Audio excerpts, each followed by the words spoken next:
இந்த விவாகரத்து கூட தனுஷ் தான் காரணம் சொல்றேன். சமூக வலைத்தளங்கள் மீம்ஸாவே அது யார் சார் இது பழப்புக்காக பண்றது, எந்த விதத்துல நடந்தாலும் ஊடக பொறுக்கிகள் பண்றது, ஊடகத்தையே வச்சுட்டு வேற சாப்பாட்டுக்கே வழி இல்லாத நாதாரிகள் பண்றது, பொறுக்கி பன்னாடைகள் பண்றது, ஊடகத்தை வந்து தவறா பயன்படுத்தி நடிகர்களையும் நடிகைகளையும் தவறா சித்தரிக்கிற பன்னாடைகள் பண்றது. ஒரு ஆணவருக்கு வேணும் என்ன பெற்றவங்க தானே, அவங்களோட அவங்க கிட்ட அவங்க முன்னாடி ஒரு முழு நிர்வாணமா நிக்க முடியுமா? பெற்றவங்க தானே சார், பெற்றவங்க தானே. ஒரு 18-20 வயசு முடிஞ்சவங்க வந்து பார்த்தா ஒரு முழு நிர்வாணமா நிக்க முடியாது, அப்பா முன்னாடியோ அம்மா முன்னாடியோ நிக்க முடியாது. அது ஆணாக இருக்கும், அது பெண்ணாக இருக்கும். ஆனா கணவன் முன்னாடி மனைவி முன்னாடி கணவன் இருக்கிறாங்களா இல்லையா அந்த 4 சோத்துக்குள்ள? அப்புறம் என்ன ஈகோ? அப்புறம் ஈகோ, நான் தான் கணவன், நான் தான் மனைவி, ஈகோ என்ன? படுக்கையில் விழுந்தால் கூட வந்து பாத்தீங்கன்னா வந்து கணவன் தான் சார் பணிவை செய்ய முடியும் மனைவிக்கு. மாமியார் தான் பிரச்சனைன்றாங்க. அதான் மாமியார் தான் பிரச்சனை. கண்டிப்பா அது வந்து எல்லாரும் சொல்லக்கூடிய, நான் புதுசா கண்டுபிடிச்சு சொல்ல சார், பரவாயில்ல சினிமா வட்டாரத்தையும் சொல்றேன். அவருடைய ப்ரொஃபஷனல் லைஃப்ல வந்து இவங்க உள்ள நுழைஞ்சாங்க, கெரியர் லைஃப்ல வந்து உள்ள நுழைஞ்சு அவரு இயக்க வேண்டிய இடத்துல இவங்க வந்துட்டாங்க. அது தப்பு இல்லையா? மனைவியே இயக்க முடியாது, நீங்க எப்படி மாமியார் இயக்க முடியும்? மாமியார் மண்டையில மசாலா இல்லாத மாமியாரா இருக்குன்னு நினைக்கிறேன் ஒரு வேலை.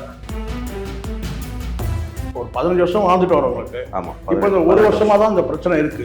அப்போ இந்த 1 வருஷமா அந்த பிரச்சனை இருக்குன்னா புரிதல்ல பிரச்சனை இருக்காதுன்றதான். உறவுலையும் எதுவும் பிரச்சனை இருக்காது.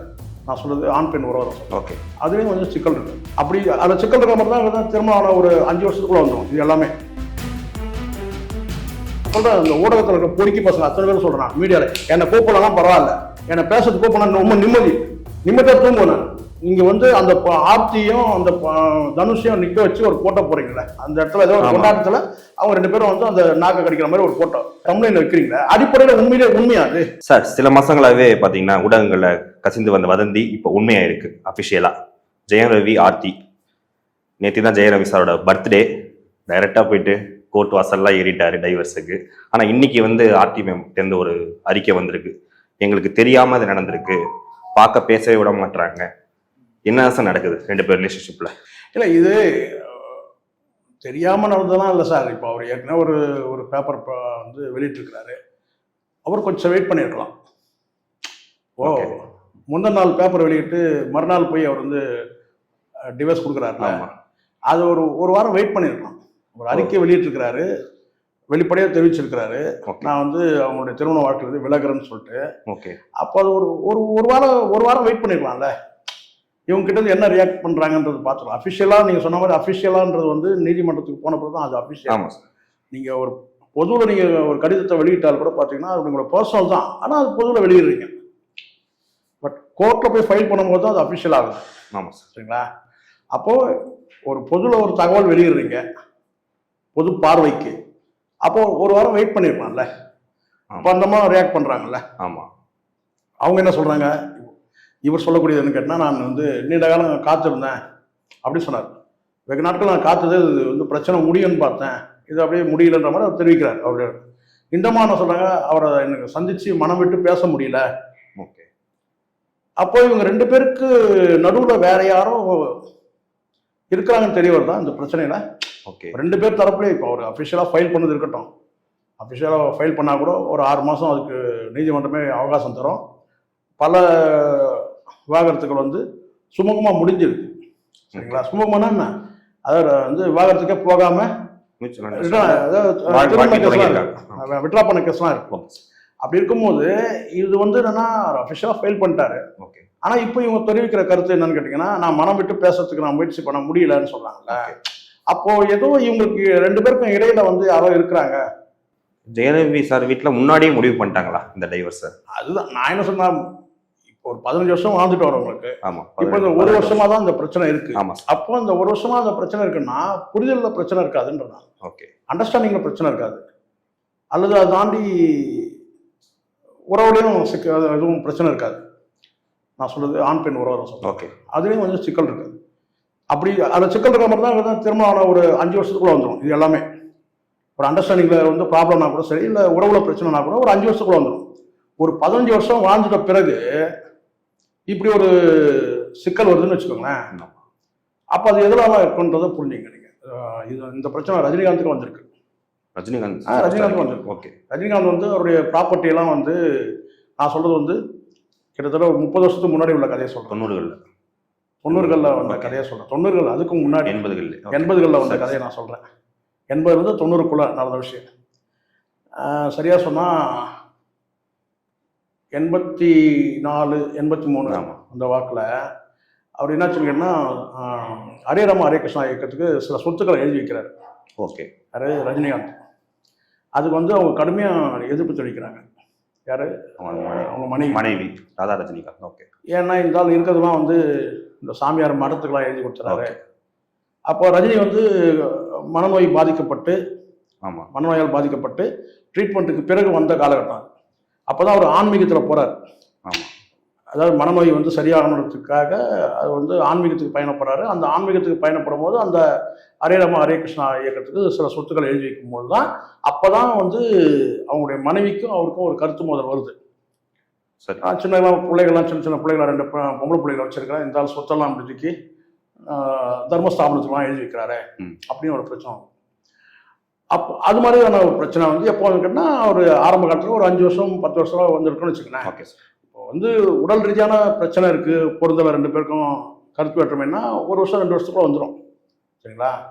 அதை கடந்து வந்து பார்த்தீங்கன்னா வந்து வேற விதமான பிரச்சனைகள் இருக்குது, ஒரு புரிதல் இல்லை, அண்டர்ஸ்டாண்டிங் இல்லை அப்படின்னு சொன்னால் அதிகபட்சம் ஒரு 5 வருஷத்துக்குள்ள வந்து பிரச்சனை வரும். சரிங்களா? ஒரு 15 வருஷம் கழிச்சு இவங்களுக்குள்ள வந்து பார்த்தீங்கன்னா ஒரு புரிதல் இல்லை அப்படின்னு சொன்னா, ஒரு மிஸ் அண்டர்ஸ்டாண்டிங் வருது அப்படின்னு சொன்னா இதுக்கு இடையில யாரோ நடுவில் இருக்கிறாங்கன்னு போடும். நடுவுலனா எப்படி? இதுக்கு இடையில அவங்க வந்து தொழில் ரீதியா அல்லது வந்து அவங்க உறவுல இருக்கவங்க யாராவது அப்படிதான் இருக்க வாய்ப்பு இருக்கு. ஏன்னா கிட்டத்தட்ட ஒரு மூத்த நடிகர் ஆயிட்டாரு கிட்டத்தட்ட. இப்படி இல்லாம அப்படி இல்லாம இருக்கிறார். யாரு? ஜெயம் ரவி. அவருக்கும் ஃபேன் பேஸ். ஒரு மூத்த நடிகரா அந்த எல்லைக்கு வராரு அவர். அடுத்த கட்டம். சரிங்களா? ஏன்னா எப்படியும் ஒரு 45 வயசுக்கு மேலே ஆயிடுச்சு. அப்போ வராரு. அப்படிங்கும்போது இந்த சூழ்நிலை இந்த பிரச்சனை வருதுன்னா அதோட அடிப்படை காரணம் என்னவா இருக்கும்? ஓ, தனுஷும் ஐஸ்வர்யாவும் பிரிகிறாங்க. அப்போ அவங்களுக்குள்ள என்ன பிரச்சனை? மிஸ் அண்டர்ஸ்டாண்டிங் பார்த்தா தனுஷ் மீதான ஒரு சில குற்றச்சாட்டுகள் வைக்கிறாங்க இல்லையா? அந்த மாதிரியான குற்றச்சாட்டுகள் கூட இவர் மேலே இல்லை. யார் மேலே இல்லை? ஜெயம் ரவி மேலே. அவங்க மேலேயும் இல்லை. அவங்களுக்கு வேற சில தொடர்புகள் இருக்கு. ஊர்ல கிராமத்தில் சொல்லுவாங்கல்ல, வேற ஒரு கனெக்ஷன் இருக்கு. அந்த மாதிரி கனெக்ஷன் கூட இல்லை. அந்த மாதிரி தகவல் வரல. ஊடகங்கள்லாம் 2 பேர் பேட்டி கொடுக்கும்போது ரொம்ப அனோனியமா இருப்பாங்க சார். ஊடகங்கள்ல வந்து அவங்க பேட்டிக்கு இதுக்கு முன்னாடி சரி இவங்க மேல எந்த ஒரு என்ன சொல்றது சின்ன ஒரு வதந்தி கூட கிடையாது. அதுதான் ரொம்ப ரொம்ப முக்கியமா இதில் பார்க்கணும். மற்றவங்க எல்லாருமேலும் இருக்கு. ஐஸ்வர்யா ராய் மேல கூட இருக்கு. அவங்க நிறைய வதந்திகள். அவருக்கும் இவங்களுக்கும் கொஞ்ச நாள் தொடர்பு இருந்துச்சு. கோவிந்தாக்கு தொடர்பு இருந்தது. அப்புறம் வந்து கிரிக்கெட் பிளேயரோட இருந்தது. அப்படிலாம் நிறைய இருந்துச்சு. யாருக்கு? ஐஸ்வர்யா ராய்க்கு சொல்றேன். நம்ம ஐஸ்வர்யாவுக்கும் இருந்திருக்கு கடந்த காலத்தில். சிம்புவோடு பேசப்பட்டவங்க தான் ஐஸ்வர்யா. அவங்க தெரியும் நினைக்கிறேன். உங்களுக்கு தெரியலன்னா நீங்கள் என்ன கேட்டு தெரிஞ்சுங்க. ஆனால் இந்த விவாகரத்தில் இருக்கிற 2 பேருக்குமே யார் மீதும் வந்து பார்த்தீங்கன்னா இது போல் இணைச்சி பேசப்படணும்னு சொல்கிறேன். யாரையும் நான் பச்சைப்படுத்தணும் அவசியம் இல்லை சார். இருக்கிற உண்மையை தான் சொல்கிறேன். இப்படியான சில வதந்திகள் இருந்தது பல கப்புள்ஸ் மேலே, இந்த விவாகரத்து பண்ணவங்க, டைவர்ஸ் பண்ணவங்க மேலே. ஆனால் இவங்க மேலே இல்லைன்னு சொல்கிறாங்க. அப்போது ஒரு 15 வருஷம் கழிச்சு பிள்ளைகள்லாம் வளர்ந்த பிறகு ஒரு விவாகரத்தை நோக்கி இவங்க நகர்றாங்கன்னு சொன்னால் அப்போ என்ன காரணமாக இருக்கும்? சொத்தையான காரணங்கள் எதுவும் சொல்ல முடியாது. இப்போ லோக்கல் போலீஸ் ஸ்டேஷனில் போனீங்கன்னா ஒரு 50 வயசுல ஒரு அம்மா வந்து புகார் கொடுத்துருப்பாங்க. கணவன் அவருடைய ஹஸ்பண்ட் மேலே வந்து ஒரு புகார் கொடுத்துருவாங்க. என்ன காரணம் சொல்லிப்பாங்கன்னு கேட்டிங்கன்னா, அவர் வந்து வரதட்சணை குடும்பம் பண்ணாருன்னு. எப்போ? அவருக்கு அந்த அம்மாவுக்கு 50 வயசு. அவருக்கு ஒரு 55 இல்லை 60 இருக்குன்னு வச்சுக்கோங்களேன். இப்போ எல்லா பெண்களும் கையில் இருக்கவே இருக்கு. இது வேற தொல்லைகள் இருக்கும், வேற பிரச்சனைகள் இருக்கும், ஏதோ பிரச்சனைகள் இருக்குன்னு வச்சுக்கலாம். எவ்வளோ பிரச்சனைகள் இருக்கு. அந்த பிரச்சனைகள் இருந்தாலும் ஆனால் என்ன சொல்லுவாங்கன்னு கேட்டிங்கன்னா, அவர் வந்து வரதட்சணை குடும்பம் கௌரி கேட்டு என்ன குடும்பப்படுத்தினாரு அப்படின்னு சொல்லுவாங்கல்ல. அது மாதிரி வந்து ஒரு கிராமங்களில் போலீஸ் ஸ்டேஷன்ல இருக்கும். அந்த பஞ்சாயத்துலாம் ஓடும். என்னன்னா ஆனால் அடிப்படையில் வேற பிரச்சனை இருக்கும். இவர் ஏதோ வயசாயிட்டாலும் கொஞ்சம் வந்து நோண்டி இருப்பார்னு வச்சுக்கலாம். நோண்டிப்பா சீண்டி இருப்பார் மனைவி கிட்ட. ஏதோ ஒரு விஷயத்துக்காக சீண்டி இருப்பார்னு வச்சுக்கலாம். அப்போ இவன் தொல்லை தாங்க முடியல, ஒரு டார்ச்சர் தாங்க முடியல, இல்லை ஏதாவது ஒரு பிரச்சனை இருக்கலாம். அப்போ அவங்க எடுக்கிற ஆயுதம் என்னன்னு கேட்டீங்கன்னா வரதட்சணை கொடுமை. ஆமா. அதில் ஈஸியாக லாக் பண்ண முடியும். ஆனா என்னங்க இவ்வளவு வயசாயிடுச்சு, இப்போ போய் வரதட்சணை கேட்டாரு, அவர் கல்யாணமே பொண்ணுக்கே கல்யாணம் பண்ணியிருப்பாரு அவர். ஆமா. என்ன ஆனா டவுரின்னு சொல்லிட்டா கொஞ்சம் ஈஸியாக அந்த மாதிரி கூட வந்து இவங்க கிட்ட கொடுக்க முடியாது. ஏன்னு கேட்டீங்கன்னா மிதமிஞ்சின சொத்துக்கள். ஆரம்ப காலகட்டத்தில் ஜெயரவி சாரோட படத்துக்கு நிறைய வந்து ஆர்த்தியோட தாயார், அதாவது அவங்க மாமியார் நிறைய ப்ரொடியூஸ் பண்ணியிருந்தாங்க. ஆரம்ப காலம் வந்து பார்த்தீங்கன்னா இவங்க, நான் சொல்றேனே, இவர் வந்து ஸ்டாண்ட் பண்ணிக்கிறது வந்து அவருடைய ஜெயம்ன்ற படத்துல தான் அவர் முதல் தந்தை நிறைய. அது வந்து பார்த்தீங்கன்னா அடுத்தடுத்து வந்து அவருடைய படங்கள் அவரே வந்து ஒரு குறிப்பிட்ட, அதாவது ஒரு வாய்ப்பு வழங்கப்படுது. இந்த வாய்ப்பு வழங்கப்பட்ட எல்லாரும் என்ன சொல்றான்னு கேட்டா, நான் தான் அவரை செதுக்கினேன், நான் தான் ஒதுக்கினேன், அவரை நான் தான் தயாரிச்சேன், நான் தான் உருவாக்குனேன், நான் தான் ரெடி பண்ணேன். இங்க நீங்க என்னதான் வாய்ப்பு கொடுத்தாலும் அந்த வாய்ப்பை கரெக்டா பயன்படுத்திக்கணும். கரெக்டுங்களா நான் சொல்றது? Yes sir. அந்த வாய்ப்பு வந்து கரெக்டா பயன்படுத்திக்கணும். ஆனா அங்க வாய்ப்பை பயன்படுத்துறதுக்கு நீங்க என்னதான் உருவாக்குனேன், செதுக்குனேன், ஒதுக்குனேன்னு சொன்னாலும் அது கதைக்காகாது. நான் சொல்றது கரெக்டுங்களா? இங்க வந்து பாத்தீங்கன்னா வாய்ப்பு வழங்கப்படுது, அது பலருக்கும் வாய்ப்பு வழங்கப்படுது. தனுஷ்க்கு வந்து அவங்க அண்ணன் மூலமா வாய்ப்பு வந்தது. அவங்க அண்ணனே எடுத்துட்டு இருக்கிற படம் இல்ல, அதுக்கு பிறகு அவங்க அண்ணன் எடுத்த படம் எவ்வளவு படம் ஃபெயிலியர் ஆச்சு, ஃபிளாப் ஆயிருக்கு. நான் சொல்றேன் தனுஷ் சொல்றேன். தனுஷ் அதே மாதிரி இவருக்கும் சொல்றேன், வாய்ப்பு வழங்கப்படுது, அதுக்கப்புறம் அவங்கள நிர்மாணிச்சுக்கிறாங்க, ஸ்டாண்ட் பண்ணிக்கிறாங்க. அதுக்கு எவ்வளவு கடுமையா உழைக்கணும், அப்படி ஸ்டாண்ட் பண்ணிட்டாரு. அதுக்கு பிறகு நீங்க வந்து ஒரு பெரிய ஒரு ஸ்டார் ஆன பிறகு தாங்க நீங்க வந்து, இப்ப நான் கேட்கிறேன், ஜெயம் ரவி வந்து வெறும் ஒரு எடிட்டர் மோகனுடைய மகன், அந்த அடிப்படையில் இவங்க பொண்ணு கொடுக்கல.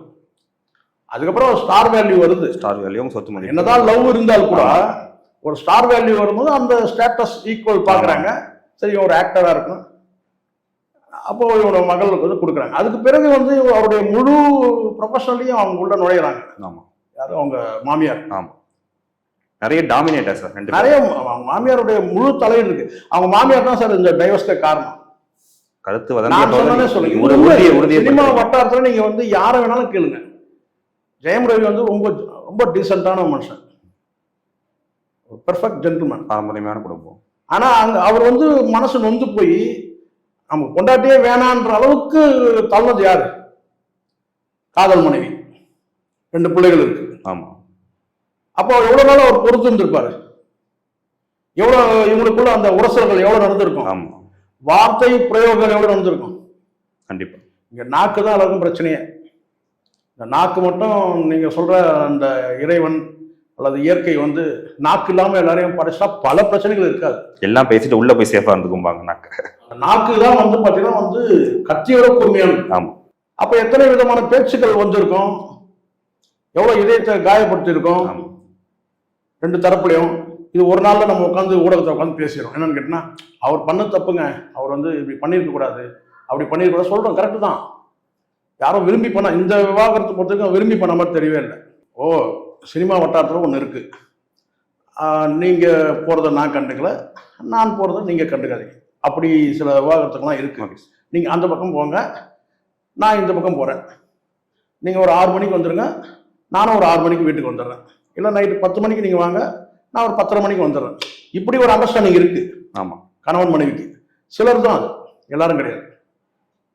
சில கப்பல்ஸ் இருக்கிறாங்க, என்ன அண்டர்ஸ்டாண்டிங், ரொம்ப அண்டர்ஸ்டாண்டிங் அவங்களுக்குள்ள. எப்படின்னு கேட்டா, நீங்க 10 மணிக்கு வந்துடுங்க, நான் 10:30 மணிக்கு வந்துடுறேன். நீங்க எங்க போனீங்கன்னு என்ன கேட்காதீங்க, நானும் உங்களை கேட்க மாட்டேன். இப்படி சில அண்டர்ஸ்டாண்டிங்லாம் இருக்கு. அது ரொம்ப அண்டர்ஸ்டாண்டிங், பயங்கரமான அண்டர்ஸ்டாண்டிங். ஆனா அவங்க தான் வந்து இன்னைக்கு சினிமா வந்து புரட்சியை பற்றிலாம் அவங்க தான் பேசுறாங்க. அப்படிதான் சினிமாவில் பெரிய புரட்சியை ஏற்படுத்துற மாதிரி பேசிட்டு இருக்காங்க. நான் ஏதோ கேலி கிண்டலுக்கெல்லாம் பேசவே இல்லை, நான் ப்ராக்டிக்கல் பேசணும்னு நினைக்கிறேன். ஓகே சார், உண்மையை பேசணும்னு நினைக்கிறேன். இந்த வியூஸ் வருது வரலன்றதுக்காகலாம் பேச முடியாது. ஒரு கொச்சைப்படுத்துற மாதிரி எல்லாத்துக்கும் தனுஷை கொண்டு வந்து உள்ள நுழைக்கிற அந்த ஈனத்தனமான வேலையை பல பேர் செஞ்சுட்டு இருக்கான். இந்த விவாகரத்து கூட தனுஷ் தான் காரணம்னு சொல்லிட்டு சமூக வலைத்தளங்கள் மீம்ஸாவே அது யார் சார் பழப்புக்காக பண்றது? எந்த விதத்துல நடந்தாலும் ஊடக பொறுக்கிகள் பண்றது, ஊடகத்தையே வச்சுட்டு வேற சாப்பாட்டுக்கே வழி இல்லாத நாதாரிகள் பண்றது, பொறுக்கி பன்னாடைகள் பண்றது, ஊடகத்தை வந்து தவறா பயன்படுத்தி நடிகர்களையும் நடிகைகளையும் தவறா சித்தரிக்கிற பன்னாடைகள் பண்றது. இங்க எல்லா சமூகத்துல எல்லாரும் எல்லா வகையான மனிதர்களும் இருக்கிறாங்க. அது 2 பேர் 4 பேர் இருக்கிறான். இங்கே மட்டும் 6 பேர் இருக்கிறான், சினிமாவில் மட்டும். அவ்வளோதான் வித்தியாசம். அந்த 6 பேர் இருக்க தெரியுது, ஏன்னா வெளிச்சம் இருக்கிறாங்க. இங்கே சமூகத்தில் நடக்கிறது வந்து இருட்டில் இருக்குது, அது தெரியல. இது வந்து இது போன்ற படிச்சுன்னு நிறைய லைட்டுங்கிறதுனால அங்கே அதிகமாக இருக்கிறது தெரியுது. அவங்க வாழ்க்கையை சமூகத்திலையும் இது போன்ற மனிதர்கள் இருக்கிறாங்கன்னு நான் சொல்கிறேன். நான் இந்த மாதிரி அண்டர்ஸ்டாண்டிங் உள்ளவங்க. எந்த மாதிரி அண்டர்ஸ்டாண்டிங்?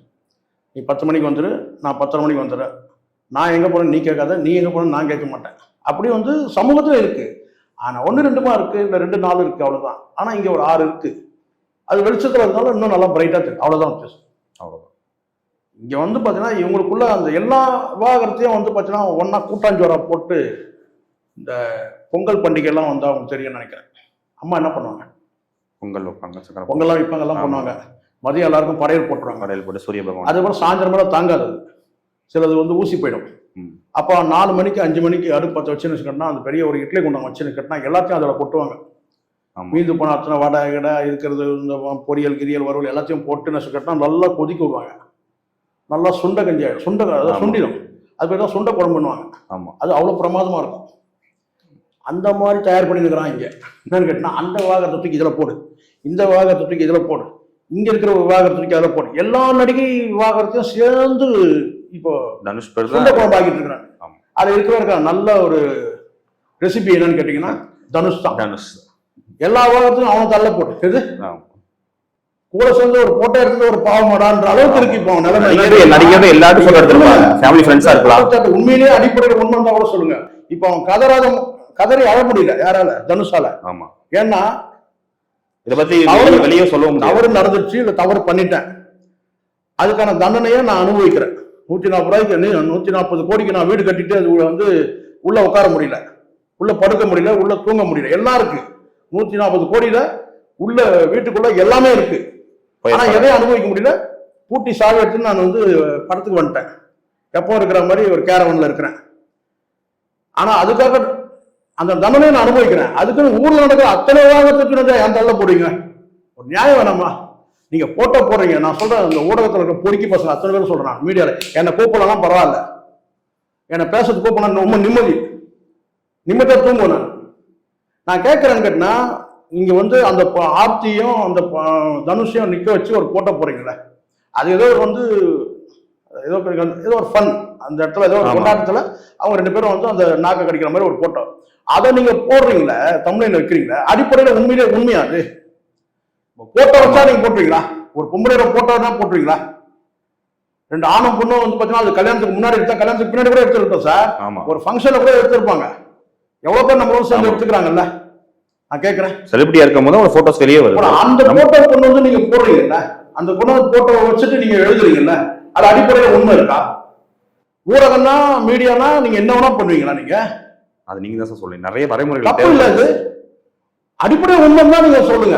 ஆமா, 2 பேருக்கும் ஒண்ணுனா எந்த விவாகரத்துல இருந்தாலும் வந்து தனுஷை பிடிச்சி வந்து அதை போட்டு வந்து சேர்த்துறீங்க. அது என்ன நியாயம்? நீங்க தமிழ்ல கூட வச்சுட்டு அதுக்கப்புறம் ரொம்ப டிப்ளமேட்டிக்கா உள்ள சொல்றீங்க. அப்படிலாம் எதுவும் இல்லைன்னு தெரியும். இல்லாம ஏன்டா போட்டோ வைக்கிறீங்க? அதை நான் கேட்கிறேன். ஊடக பொறுக்கிகளை உங்களால தைரியம் தான் நீங்க போடுங்க, எடிட் பண்ணிக்கங்க. இந்த ஊடக பொறுக்கிகளை நான் கேட்கிறேன், அடிப்படையில உண்மை இல்லைன்னு தெரியுது. ஒரு போட்டோவுக்கு பின்னாடி இந்த இவங்க தனுஷுக்கும் ஆர்த்திக்கும் உறவு இல்லைன்னு தெரியுது இல்ல, அதை நீங்க போட்டோல தமிழ்ல வைக்கிறீங்கல்ல. நான் கேட்கிறேன், இந்த வலைபேச்சு அந்தனன் ஒருத்தர் இருக்கான், அவன் சொந்த சேனல் இது, அவன் ரொம்ப டிப்ளமேட்டிக்கா அந்த போட்டோ தான் முதல்ல வெளியிட்டான். அதாவது தமிழ்ல வைக்கிறான், வச்சுட்டு உள்ள சொல்றான், விசாரிச்சோம், ஆனா அவங்க 2 பேருக்கு உண்மை இல்லைன்னு தெரிய வருது. அப்படி ஒரு கேட்ட போடுறான்.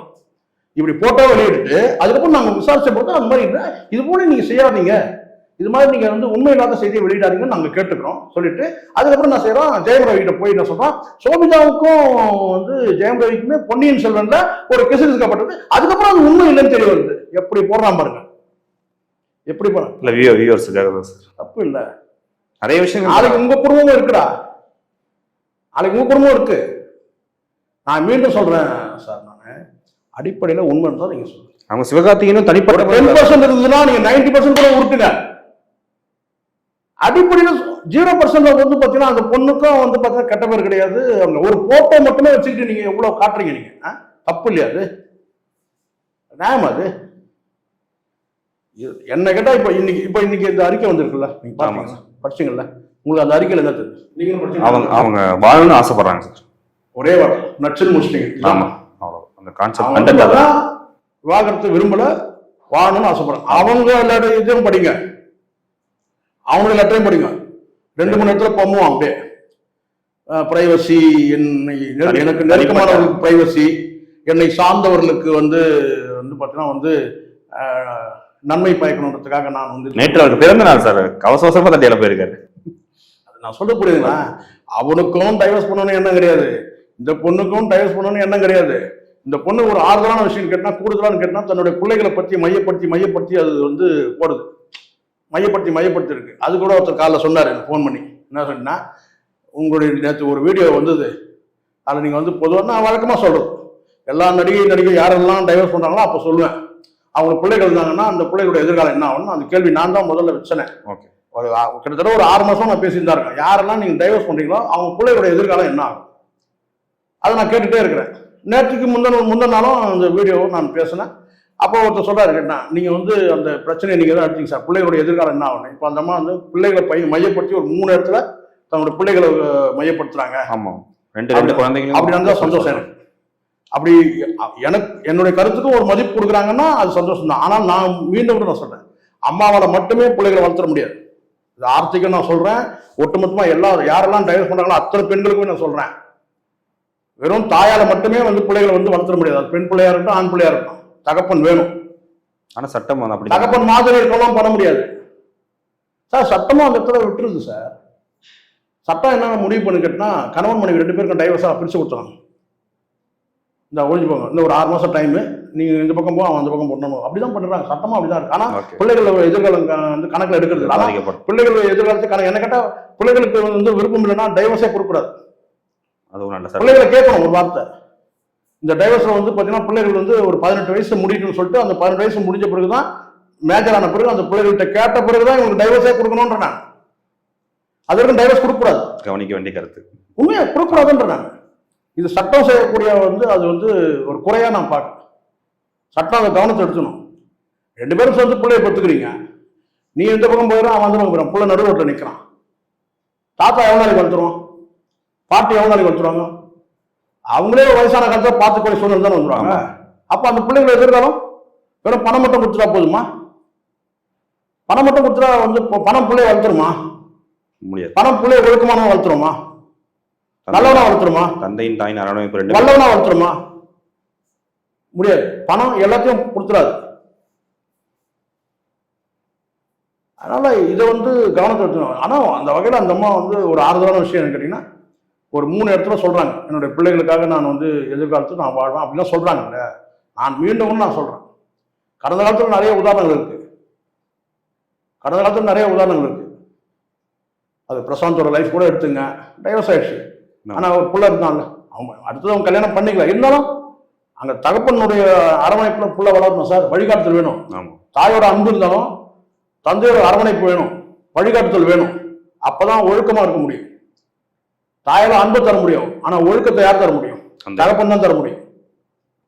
அதுக்கு தகப்பனும் ஒழுக்கமா இருக்கணும். ஆனா இந்த விஷயத்துல நான் இவரை நான் அப்படி பார்க்கவே இல்லை. யார ஜெயம் ரவிய விசாரிச்ச வரையில பாத்தீங்கன்னா அவருடைய ஒழுக்கத்துல யாரும் குறைய சொல்ல முடியும். அவருக்கு அந்த குடும்பத்திலிருந்து வந்த பிரஷர் போறாங்க. அதனால இது முழுக்க அந்த மாமியார் தான் பிரச்சனைன்றாங்க. அதான் மாமியார் தான் பிரச்சனை. அந்த சைட்ல இருந்து ரொம்ப பிரஷர் இருக்கு. கண்டிப்பா அது எல்லாரும் சொல்லக்கூடிய, நான் புதுசா கண்டுபிடிச்சு சொல்ல சார், பரவலா சினிமா வட்டாரத்தையும் சொல்றேன். அவருடைய ப்ரொஃபஷனல் லைஃப்ல இவங்க உள்ள நுழைஞ்சிட்டாங்க. கெரியர் லைஃப்ல உள்ள நுழைஞ்சு அவரு இயக்க வேண்டிய இடத்துல இவங்க வந்துட்டாங்க. அது தப்பு இல்லையா?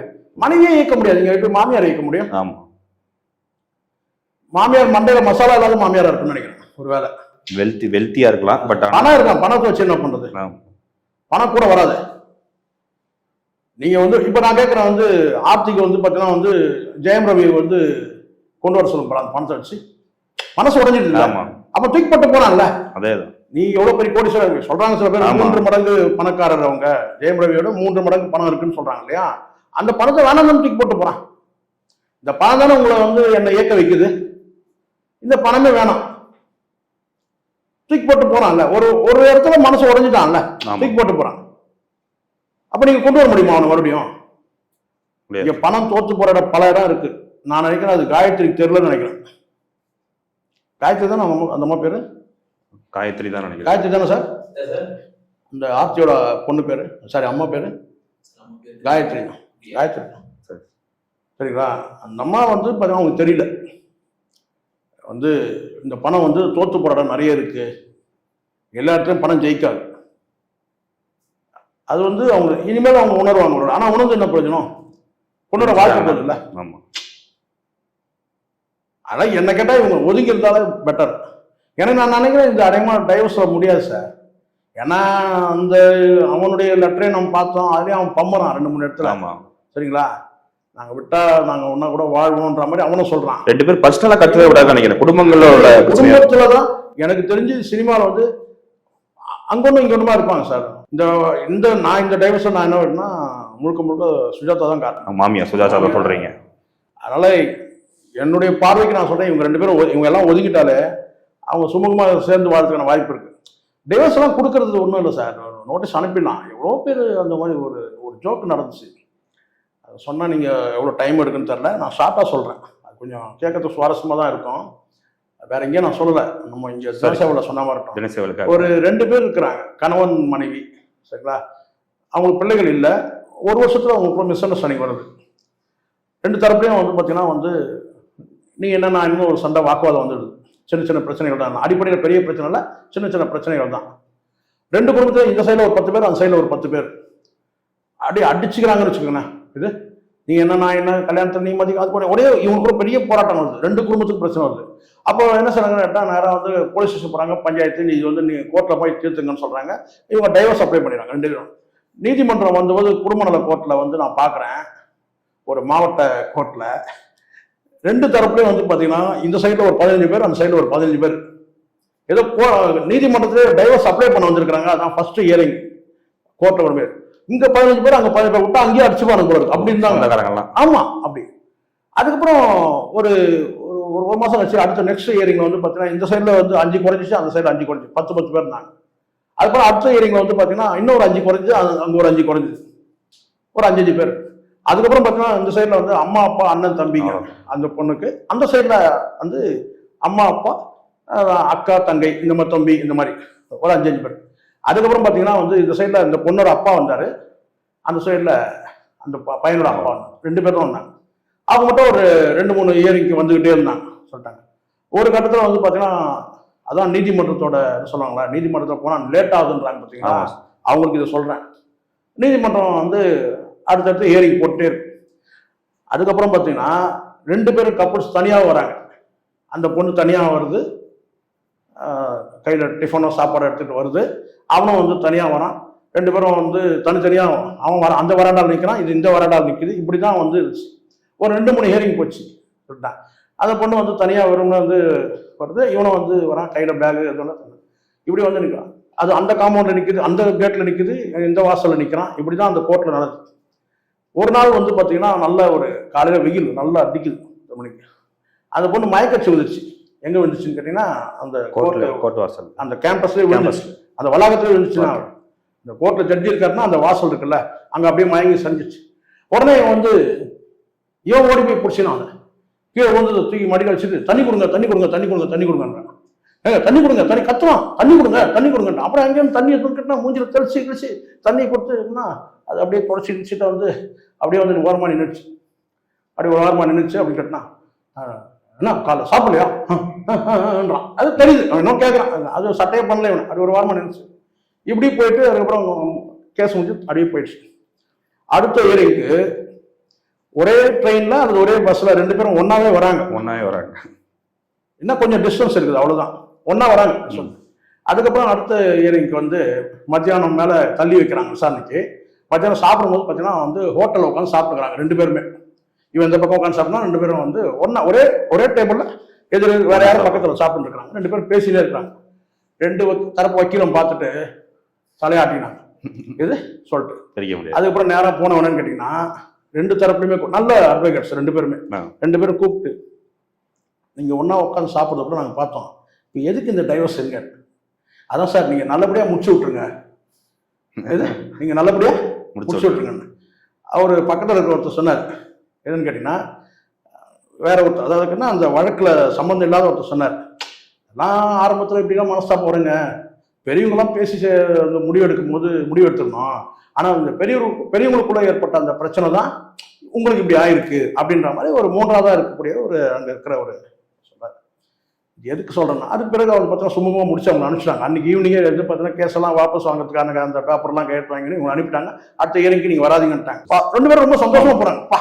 நமக்கு வந்து அதாவது டைவர்ஸ் கிடைச்சா சில பேர் சந்தோஷமா போறதை பார்த்துருக்கிறேன் நான். அப்பா டைவர்ஸ் கிடைச்சிருச்சுன்னு. இவங்க டைவர்ஸ் கிடைக்கல, கேஸே வந்து முடிச்சிட்டாங்க. கேஸே இல்லை இனிமேல்.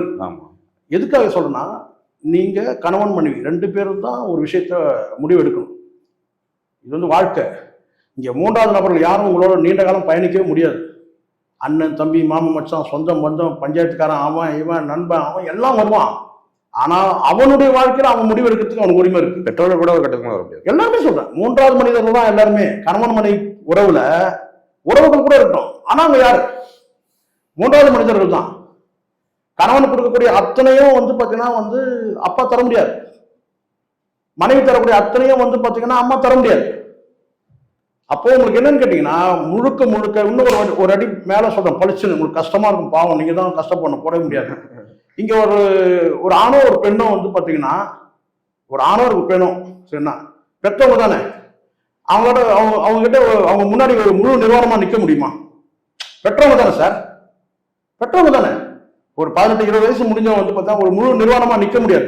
அப்பா முன்னாடியோ அம்மா முன்னாடியோ நிக்க முடியாது. அது ஆணாக இருக்கட்டும் அல்லது பெண்ணாக இருக்கட்டும். ஆனா கணவன் முன்னாடி மனைவி முன்னாடி கணவன் இருக்கிறாங்களா இல்லையா?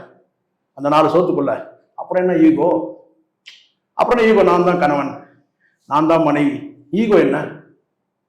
நான் சொல்றது புரியுதுங்களா உங்களுக்கு? புரியுது. ஒரு படுக்கையில் விழுந்தால் கூட வந்து பாத்தீங்கன்னா வந்து கணவன் தான் சார் பணிவிடை செய்ய முடியும் மனைவிக்கு. அதே மாதிரி கணவனாக இருந்தாலும் சரி மனைவி தான் செய்ய முடியும், பணிவிடை செய்ய முடியும். மகள்கள் கூட பண்ண முடியாது. மகன்கள் கூட முகம் சுழிப்பாங்க, ஆனா மனைவி பண்ண முடியும்.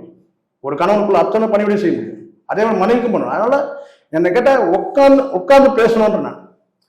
யாரும் பஞ்சாயத்தே தேவையில்லை. இதுல நீதிமன்றம் கூட என்ன செய்ய முடியும்? உங்களுக்கு கிளாஸ் எடுக்க முடியும் உட்காந்து. இது மாதிரி என்ன பண்ணுவாங்க? பிரிஞ்சு போறியா, ரைட் உங்களுக்கு. ஏன்னா அடுத்து நிறைய இருக்கு டிவோர்ஸ் கேஸ். எல்லாத்தையும் சார் உங்க ஒருத்தரே வந்து சேர்ந்து பேசி வாழ வைக்கிறது வேலை கிடையாது. பிரிஞ்சு போட முடிவு பண்றீங்க, தெளிவான முடிவா? ரைட், ஒரு 6 மாசம் டைம் தரேன். அந்த நீதிமன்றம் கரெக்டா செயல்படுது. அவங்க நிறைய வாய்தா கொடுத்துச்சு, அப்போ அவங்க சேர்ந்துட்டாங்க. சரிங்களா? ஆனால் அந்த மாதிரி கேட்டா இவங்க என்னை பொறுத்த வரைக்கும் இந்த ஜெயம் ரவி இந்த ஆர்த்தியோட இந்த டிவோர்ஸ் வந்து இது வந்து ஃபைனலைஸ் ஆகும்ட்டு நான் நினைக்கல. அதை விரும்பவும் இல்லை. எந்த டைவர்ஸும் நான் விரும்பல. பிள்ளைகளுக்காக வாழ்ந்துதான் தீரணும். இங்க டைவர்ஸ் 2 பேருக்கு நடக்கலாம் சார், 2 தரப்புல. ஒரு கணவனை விட்டுட்டு வேற ஒரு ஆணோட ஒரு புழங்குற ஒரு மனைவி, அல்லது இந்த சைடு எப்படி வாங்க மனைவி விட்டுட்டு வேற ஒரு பொண்ணோட புழங்கினா அவங்க டைவர்ஸ் கொடுத்துடலாம். ஆனால் அப்போ கூட வந்து பார்த்தீங்கன்னா அந்த பிள்ளைகளுடைய எதிர்காலம் என்னன்னு பார்க்கணும். கரெக்ட், அதை கவனத்தை எடுத்துக்கணும். அவங்க 2 பேர் மட்டும் தான் சேர்ந்து வாழ முடியாது. அது துரோகம்ன்ற அடிப்படையில் பார்க்க முடியும். சரிங்களா? ஆனால் அதை தவிர்த்துட்டு வேற எந்த பிரச்சனை இருந்தாலும் அது வந்து சொந்தக்கா பிரச்சனை. எது இது எந்த பிரச்சனை? அது பொருளாதாரம் இருக்கட்டும், கோடிக்கணக்கான பிரச்சனை இருக்கட்டும், பல ஆயிரம் கோடி பிரச்சனை இருக்கட்டும், என்ன எவ்வளவுதான் இருக்கும். இங்க இது மட்டும் தான் கொஞ்சம் கஷ்டம். ஏன்னு கேட்டா, தன் மனைவி தனக்கு சொந்தமா இல்லாம இன்னொருத்தனோட வந்து புழங்கும் போது அதை ஏத்துக்கிற பக்கம் வந்து இருக்கிறதுக்கு வாய்ப்பே கிடையாது. அதே மாதிரிதான் இந்த சைடும் நான் சொல்றேன், 2 சைட்லயும் சொல்றேன். அதனால இது என்ன கேட்டா இவங்களுக்கு அந்த மாதிரியான பிரச்சனையே இல்லவே இல்லை. இப்போ எல்லாருக்கும் தனுஷ் கிட்ட என்ன பிரச்சனை? தனுஷ் வந்து பல பேருக்கு விவாகரத்து வாங்கி கொடுத்தாரு. எப்படி வாங்கி கொடுத்தாரு? அவர் ரூட்ல அவர் வாங்கி கொடுத்தாரு அப்படின்னு சொல்லப்படுது. அப்ப அதனால வந்து பார்த்தீங்கன்னா வந்து அங்க வந்து அவங்க மிங்கிளாக முடியல. நீங்க என்ன வேணா சொல்லலாம், நீ மட்டும் யோக்கியமானு கூட கேட்க முடியும் அந்த சைட்ல. ஆனா அது பேசி பிரயோஜனம் இல்லை. பிள்ளைகளுக்கு 20 வயசு ஆயிடுச்சு, எல்லாத்தையும் கடந்து வந்தாச்சு. ஆனா இங்கேயும் நான் என்ன சொல்ல கேட்டேன்னா, இங்க அந்த மாதிரி பிரச்சனை கிடையாது. அந்த மாதிரியான பிரச்சனைகள் கூட இங்கே இல்லைன்றேன். எந்த மாதிரியான பிரச்சனை? எந்த மாதிரியான பிரச்சனை? அந்த மாதிரி புரியுது. தனுஷ் மாதிரி பிரச்சனை இங்க இல்லை. சரிங்களா? ஐஸ்வர்யா மாதிரி பிரச்சனை இங்க இல்லை. அப்போ வந்து பார்த்தீங்கன்னா 2 தரப்புலையும் உட்காந்து பேசினாலே முடிஞ்சிடும்.